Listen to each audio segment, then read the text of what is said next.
Well, this is an update on what to expect here in the coming weeks and months ahead, as we have North Korea stating now that they will indeed conduct more tests, more missile tests, and specifically on a weekly basis.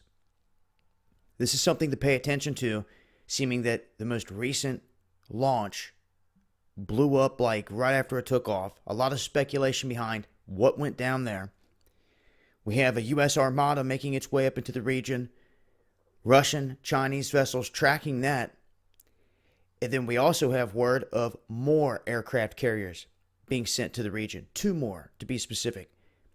We're going to have a lot of military hardware sitting on the waters, specifically in the Sea of Japan. So they're mounted up. You have South Korea, Japan, Philippines, U.S. military, all in the region. And yes, Chinese and Russian vessels have been tracking the first fleet that Trump sent.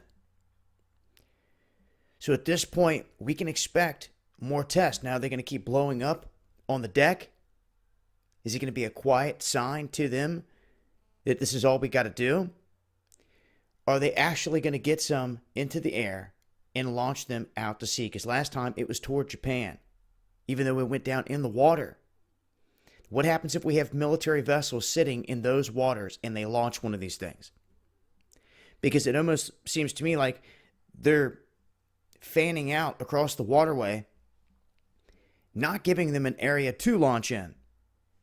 So if they do launch, they're going to shoot it down. And they're going to say, they launched at us, or it came damn close. Either way. And North Korea's response is that they're going to continue with these tests, and if the military of the United States takes any action, it's going to lead to all-out war. So, I mean, what happens when the military's all in the waters there and they start popping off missiles? At some point, I have a feeling they're just going to strike them. Because, we were saying this last week, and people were like, well, no, they can't do that. Well, even though it's going against what they're saying, the UN international law, Trump and Pence have both made it clear that their patience is up and that they will fire at any given time. Now, it's going to take some time for this whole fleet to get up in the area. By the 25th of April, a lot of these aircraft carriers and vessels should be in the region.